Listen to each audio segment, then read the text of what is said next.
The Wicker Man might be a terrible film, but Nicolas Cage is on fire. Ooh, too soon? Lost your bearings? Oh, hey. Sorry, snuck up on me there. This is private property. Do you know her? I don't recognize this child. The Wicker Man, no, sadly not that one, was released in 2006.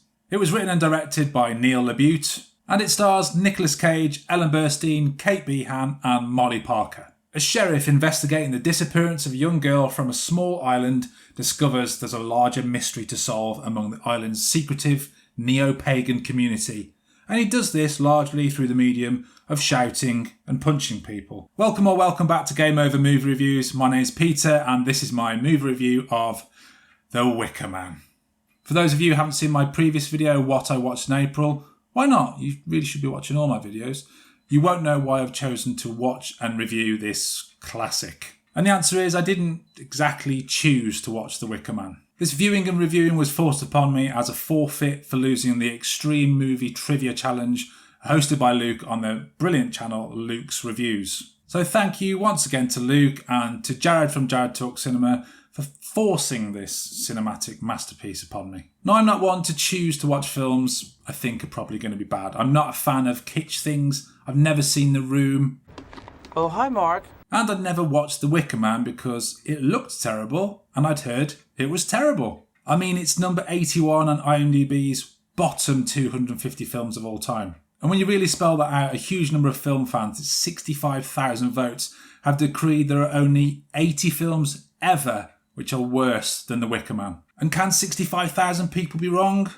No.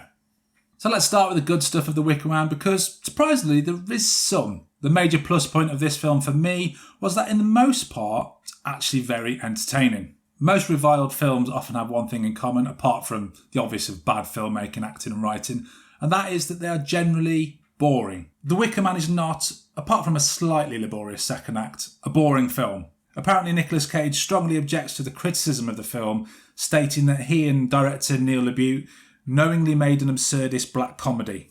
I don't know if I believe him or not. I think I don't believe him, but I will say that there are lots of moments in this film where I howled with laughter. The truck crash in the opening scene.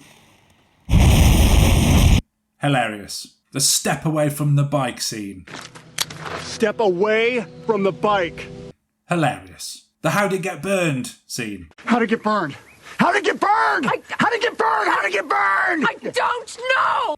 Hilarious. The punching and kicking of most of the female cast, sometimes whilst dressed as a bear, morally dubious, but hilarious. And of course the legendary Not the Bees scene. Oh, no, not the bees! Not the bees! Obviously hilarious.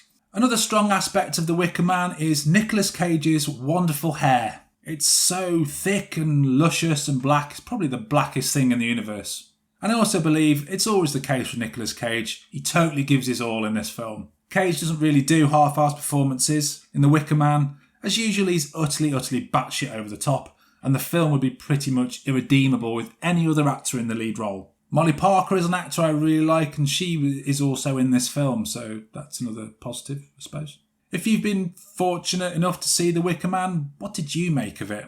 And where do you rank this amongst Nicolas Cage's craziest performances? To appease the gods of YouTube and to ensure this channel has a bountiful season, please offer yourself up as a subscriber by clicking on that red button. And if you like this video, please like this video. So to the things I don't like about The Wicker Man, and it's pretty much everything. Take away that entertainment level derived from some of the more memorable scenes, and you're pretty much left with a masterclass on how not to put a film together.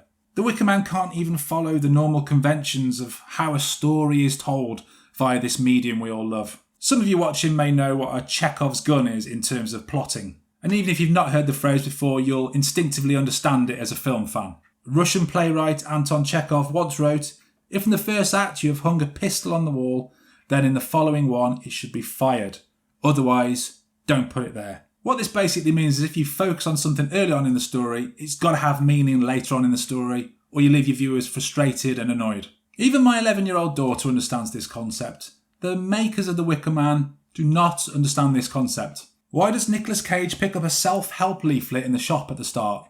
We don't know. It has no relevance to the plot at all. Why was the girl in the car at the start acting so odd? And what is the point of the crash and Cage's memories of the crash? We don't know. It has no relevance whatsoever. And the film in general lurches from one scene to the next with barely any coherence or knock-on effect from what has previously happened. Nothing makes sense in terms of the story or anything that the characters do. It's just a load of rambling, nonsensical scenes put together. Kate Beahan, who plays Sister Willow Woodward, get it? Because of Edward Woodward from the original, is in strong contention for one of the worst performances of all time. I mean, she is absolutely horrendous. You can almost hear the director yelling at her after every take, asking her to be more wooden, more awkward. The plot in general is laughably bad. Why don't they just capture Cage as soon as he arrives on the island instead of being stupidly aloof and secretive? Stick him in a Nicolas Cage cage and then set him on fire when the time's right. Why all this messing around and wasting time and being silly? I suppose you'd have no film. Yeah.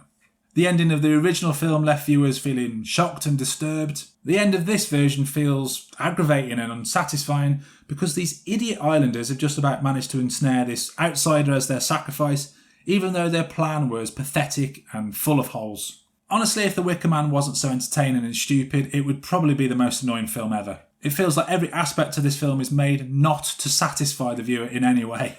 So in summary, The Wicker Man is an occasionally entertaining atrocity, saved from further embarrassment by another batshit Nicolas Cage performance. But honestly, get some beers in, get your mates round, and watch something different.